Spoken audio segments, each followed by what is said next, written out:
As the birds chirp and toads leap into the spring, Josh and Adam play rock and roll drum solos on their bulging bellies.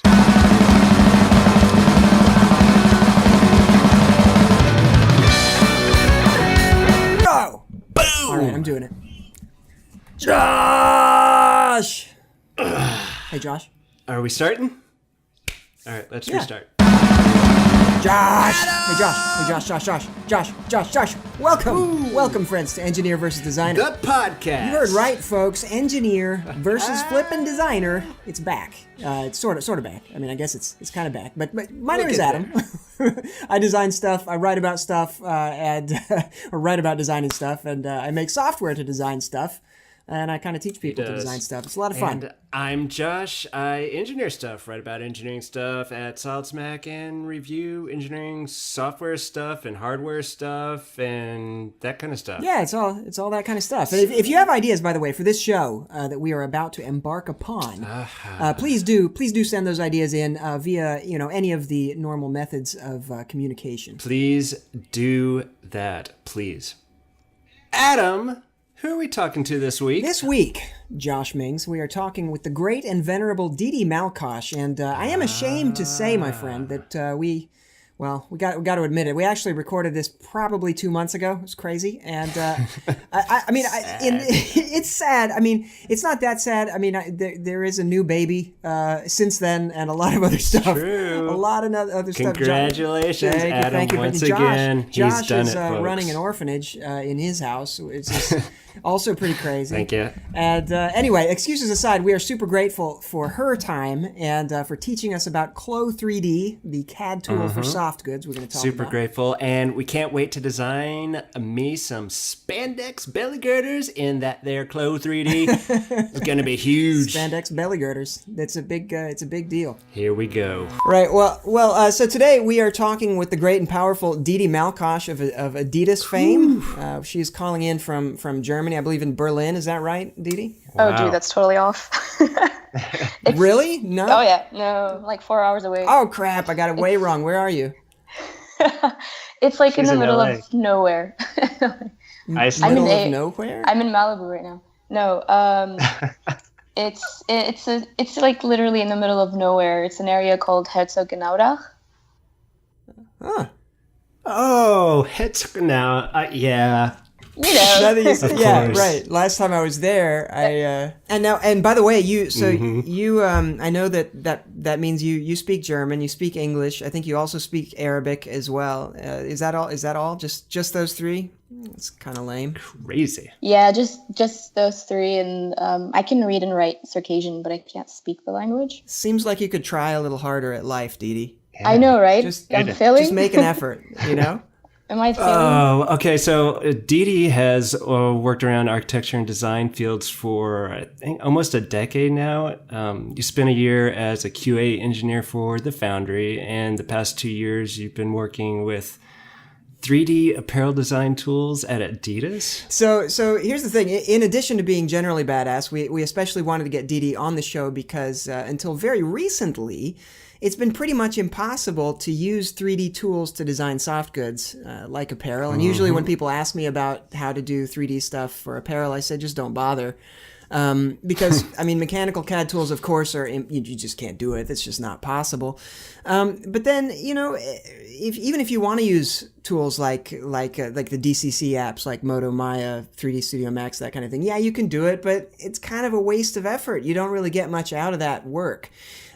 So most apparel design up until recently has been done pretty much the same way as always. You draw pictures, you make handmade physical prototypes, you keep doing that over and over, and it just takes forever. Yeah, so Didi, first of all, when you say apparel, what kind of things are you talking about? For example, right now I'm wearing some really stunningly revealing high-cut running shorts. They're beautiful.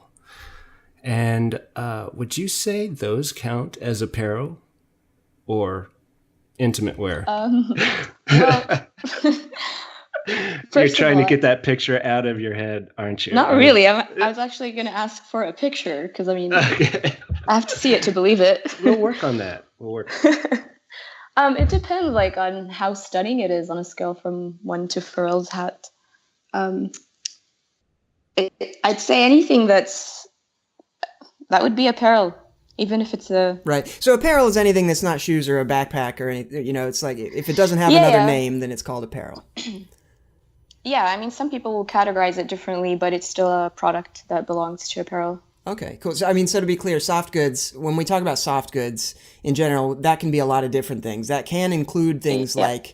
like dog sweaters and non-slip socks, but you guys are doing specifically like athletic clothing, right? That's kind of what we mean in this context. Yeah, yeah. We do also do like athleisure, which is kind of like fashion, but still like streetwear, but it's also related to athletics. So it's a bit of both, but something more that you could wear on a daily basis. Did you say athleisure? Yeah, that's an actual term now. What is that? Yeah, that's definitely not Google. Google doesn't know about that, so that's not a thing. That is a thing. Which Google are you using, dude? No. Athleisure. There you go. Athleisure is a trend in fashion in which clothing designed for workouts and other athletic activities is worn in other settings, such as during work, casual, or social occasions. Oh, right. So like Josh sitting in his So, like- man There cave you right go. now wearing the That's running what shorts. That's what I'm in right now. Yeah. Athleisure. Exactly. So I understand you've been working with a few different software tools, and they're tools that you use. They're tools that you're using in apparel that might be different from what others use for footwear. Can you tell us about those? What are you using most? So I'm more or less focused on CLO 3D. It's basically from the same company that does EngineerVsDesigner, and it's a awesome simulation tool. And do you use both CLO 3D and Marvelous Designer? No, we use CLO mainly because it has everything in it that we need, because it's more focused for actual product and apparel design. Right. You miss out on, I mean, it's not so different, but you do miss out on key features that you need. Like, for example, you can't import a pattern into Marvelous Designer. You can draw it there. Whereas in CLO, you could import specific patterns. So if we have anything that's being done in-house, we can just import it and simulate it in 3D.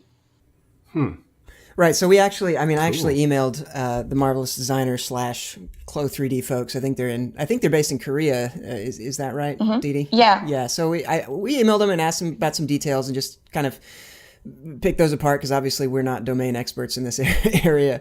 And they said that that Marvelous Designer has been around since 2009, and it's mainly for film visual effects, gaming, and CLO 3D is apparently pretty much the same product, except with real world design features like CAD import export, more diverse stitching tools and precise measurements of your models. Is that pretty much it? It's like the same product, Yeah. but with some new Yeah. stuff. Yeah. Yeah, exactly. Yeah. Even the interface and all that is just, it's exactly the same. You might get like a color variations, like orange and the other one's blue, but it's you wouldn't tell the difference if you're just using it for the first time. Would it be accurate to call this CAD for soft goods? Yeah, sure. Why not?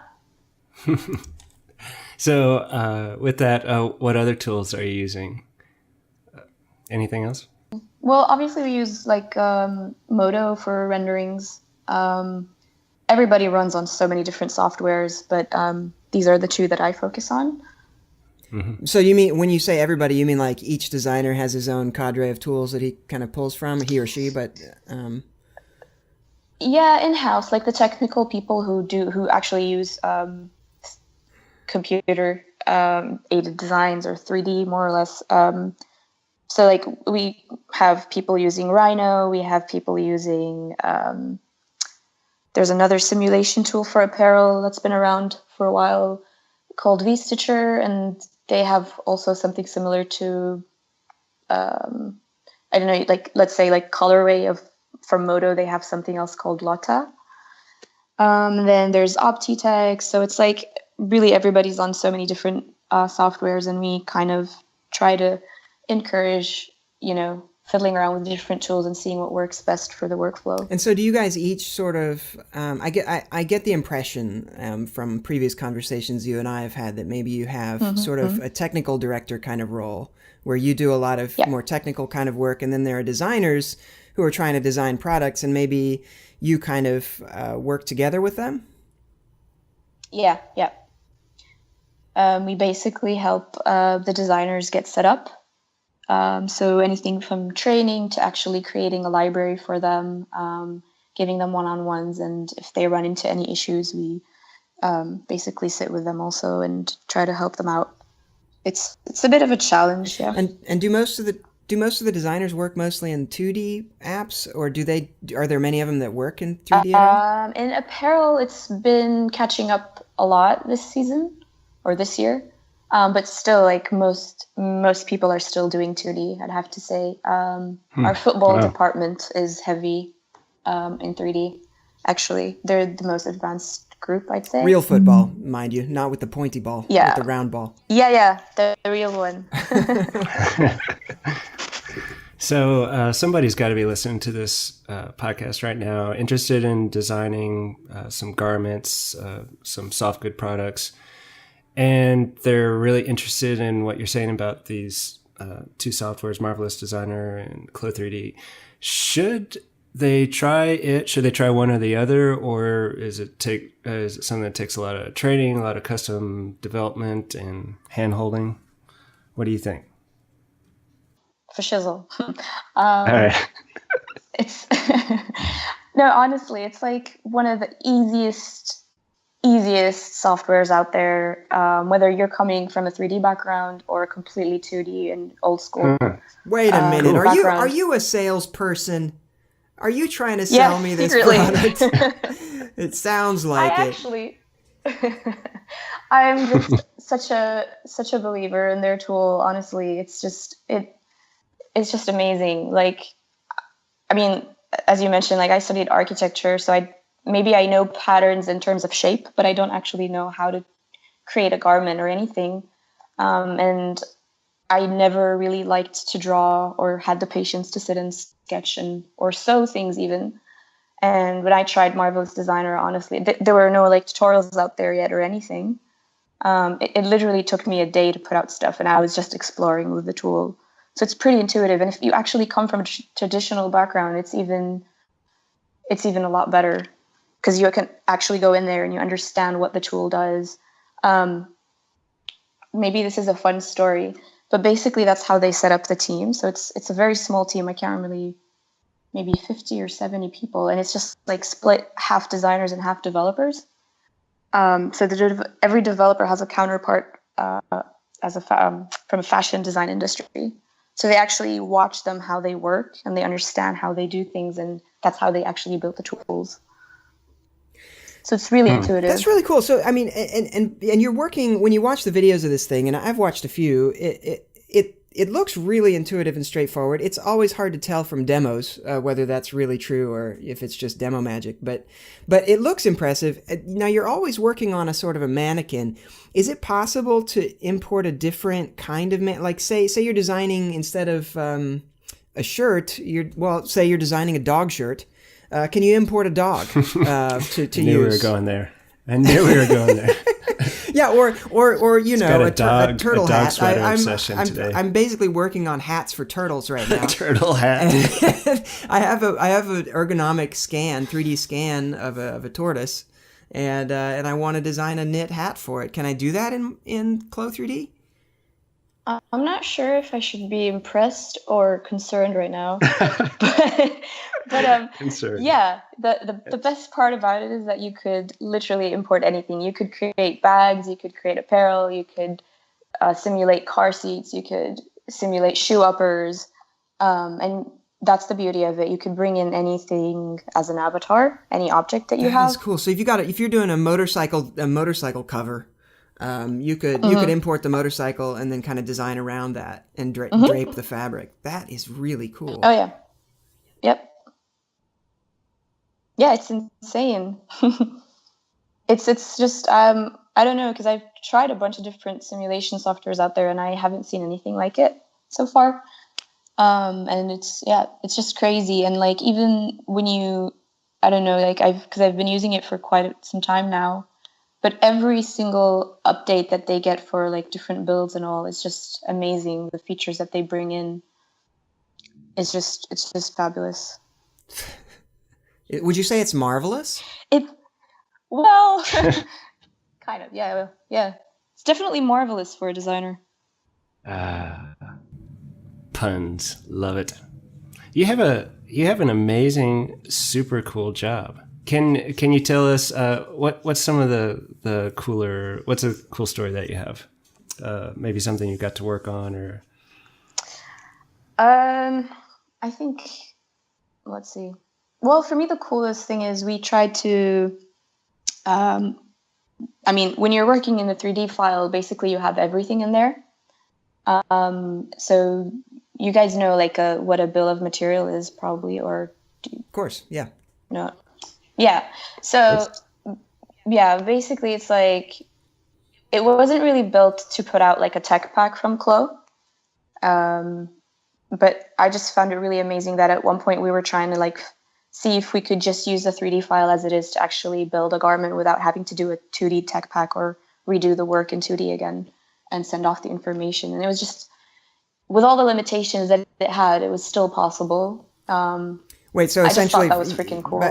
By that you mean that you do your design in CLO 3D, and then essentially using some customizations and whatever, you could hit some buttons and send that directly to somebody who could make it? Well, if it was built, it would be that way, but it wasn't built that way. So you still have to do it manually.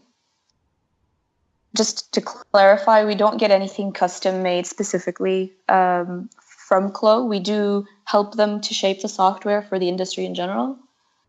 So anything that's in there is the same thing that we use, basically. There's no magic button, unfortunately. So would you say, so you say the industry as a whole, are a lot of people using it at this point? I don't think there's a big community yet. I've noticed more people or more smaller companies, private companies, and maybe just individuals using it in Europe a lot more than in the States, which a bit surprised me because I would have assumed the States are more advanced in technology and all, but it seems in the apparel world it's still lacking that. Josh and I kind of spat out our coffee and laughed, looking into each other's eyes when you said that the U.S. is advanced. Why? Oh, come on. Oh, come on. Compared to Europe, I have to admit it is. Like, I don't know what you guys are seeing, but... You know what? For the sake of the trolls right now, I'm just going to tell the podcast listeners to just kind of bleep out. You can just bleep out the last 30 seconds of this if you're European or whatever and you have some opinions about what she just said. Just leave that. Just let it lie, if you would, please. There are at least two... Why are you giving me problems? I'm not the one giving you problems. Okay, so there are at least two fashion design students listening to this interview as well right now. So they're thinking respectively. Number one of them is thinking, oh crap, this is terrible. I got into fashion design because I love to draw and sew and make things with my hands, and now I have to learn a stupid CAD program to design clothes. And then there's this other kid sitting in the same room that's like, oh wow, I never have to hand draw things again. I am just going to make everything in the computer, and life is going to be grand. Could you talk directly to those two students for a minute? Like, is either one of them right, first of all, and if so, is that a good thing or a bad thing? Well, they're both idiots. They don't know anything yet. They don't know anything yet. No, I'm joking. No, but I mean, I know you say that I sound like a salesperson, but that's exactly what it is. No, I think honestly, it's like whether you come from a traditional background or not, you could easily use it. So even within the software, there's so many different ways that you could create your garment. So even if you're like traditional garment creation would start off with something like, let's say, instead of a sketch, let's say you would probably have a fabric and you drape it around a mannequin, right? And you start pinning it, and it has all these functions in there as well. So, I don't use it because for me, that's more difficult and it takes me longer. But you could work, how do I put this? You could work traditionally in a digital sense. Does that make sense? It does. It Yeah, absolutely does. I can see where this actually complements it, where you're able to see it digitally first before you go in and sew it, because you can, in Marvelous Designer, you can see how it actually drapes and falls against something, right? Yeah, exactly. And you could like pin, like literally you could just draw a square, pin it around the mannequin, and then start drawing like there's a chalk tool, and it's exactly how like a tailor or seamstress would do. Like they would just mark the fabric piece before they cut it. And that's the beauty of it. Like you could do all that and then you could just easily trace it. And with a right click, you just hit cut and sew and it's done. Crazy. Like just imagine how many different variations you could do instead of having to cut and sew actually the piece and stitch it and then figure out, oh, okay, no, I have to adjust this and then, tear it apart and then put it back together. Well, so I know. I mean, you're fairly new to this industry. I mean, a couple of years is great experience, but I wonder with a longer view. When I talk to old school industrial designers that have been doing this for 20 and 30 years, they say that the design cycle time basically hasn't changed not much. I mean, it's compressed a little bit, but the fact is, we've got these tools that let us work in what should be an incredibly fast way, but in fact, it just kind of makes us less decisive. So it means that what used to be a 6-month process because it took that long to do it, now is a 6-month process because you're fiddle-faddling with your design and basically not being willing to make decisions until the last minute. Do you think that using these kinds of tools actually speeds up the apparel design process, or do you think it more just lets you experiment more and more quickly? I think that's a good point. I think it's a bit of both. I do see that, especially for decision making, a lot of times you would have to wait for the sample, and the sample takes a long time. You could go up to like 4 weeks or more until you get it. And if you're able to make a decision up front in a day or two, that's already cutting that time. And if you could spend more time on actually designing and exploring, I think that's not a bad thing at all. And so, go ahead. Sorry, I was just going to say, like, also, like, a lot of the designers don't actually have pattern knowledge. And I think what this does, it really helps them understand a bit more about it. So even their decision making is probably more conscious. So given that, how do you see your job changing in the future?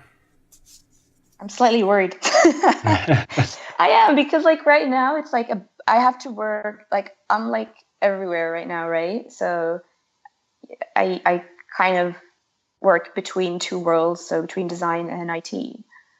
And it's just really setting up the workflows right now, and it's exploring and all that. But when that thing is set, then something has to change. But let's see. I don't know. I don't know. Let's see. Do you think the technology is going to help you explore new and different things, or is this going to help Adidas realize that there's a whole slew of new products that they can explore, and you're leading the charge on that because you're able to show them through this software? Or how is that software going to work or not work? Is it going to shift towards a more digital workflow, a more traditional workflow? Yeah, I mean, I definitely see it going that way. You're always going to need a physical sample eventually, but it's definitely heading in that direction. But yeah, I don't know. I'd love to see a bit more scientific-based approach as well with the tools that we have. Like, if I'm designing, for example, I want to see how my material behaves, and I want to understand what happens to the material, like after wear and tear or after I wash it a few times. How does it shrink? What's happening to it? What fabric? Like, I would love to be able to have suggestions made up front, or a warning sign or a message, like a little pop-up that says, oh, hey, like, this is going to break here on this part, loosen the pattern or use a different material. Stuff like that would be really cool. So the kind of thing we might use finite element analysis for in hard goods, for figuring out stress points and things like that. Yeah. Would be cool to see. Yep. Yeah. It would be cool. Yeah. Yeah. So CLO has a few like maps that you could watch out for, like a tension map and pressure points, but it's still not, I don't think it's that accurate in terms of specifically being tied to the material Not that you're for using. engineering a material or something like that. Yeah. I think that would be a big part, probably the material creators. I think that would be a new thing that would come out. Just like creating and developing a material from scratch, basically. That's incredibly cool, Didi. I don't have any other questions. Do you have anything else that you think you'd like to cover? I just wanted to mention this really cool person that I met a week ago. Her name is seriously, it's just freaking awesome. Her name is Brooke Roberts. She actually does radiology and MRI brain scans, and she got into like digital knitting. And her work is just insanely awesome. Knitting. Yeah. She basically does knitwear, and her patterns or her designs come from the MRI scans. I just thought that was super dope. Yeah. And then not only that, but she did like this whole concept for an interior of a car where like you would basically replace all the gadgets, and it'll be just like different knit structures that you just swipe through. I mean, that's just fascinating. I don't understand what you're just talking about.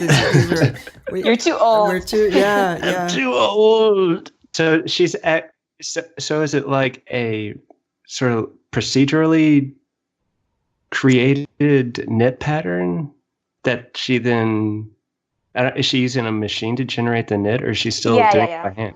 No. It's a machine. So there's a few machines out there that do. So I've seen knitwear, open like knit. Kniterate, right? Yeah, open knit, stuff Kniterate. like that. Stuff like that. Yeah. I gotcha. But she's basing it on these MRI scans. Yeah. That is ingenious. That is incredibly super cool. We'll have to try to get her on as well sometime. Yeah, she's really cool. Awesome. Well, Didi, thank you so much for your time today. Didi Malkosh is working at Adidas somewhere in the middle of nowhere in Germany right now, and we'll put links to everything we talked about on the show on the website. Thanks again, Didi. This has been great. Thank you, guys. This is where the party's at. And to all of you out there in EVD land, thank you so much for tuning in to this, our New Year's episode, I guess. I hope you're ready for more. Yes. Oh, I'm ready for more. When will it be? I have no idea. We do, however, appreciate your comments, questions, suggestions, and gluten-free cake recipes. Oh, delicious. Please chime in over at SolidSmack.com to tell us what you think. And if you enjoyed this week's episode but don't want to let anyone know about it, hit those social sites, like us, +1 us, follow us. We love it when you do that. Thanks to Didi once again. Thank you, Didi. We'll see you next week. And remember, without engineers, designers would sit around daring each other to hit that button on the lathe. And without designers, engineers would dare each other to sit on the lathe. Wait. That doesn't even make sense. I don't even. That's. I've only done that once. I didn't. I know. I was there for that. And I didn't know the human body could contort into shapes quite like that. That was some pain. Yeah. Fat man on a little lathe. A production of EVD Media.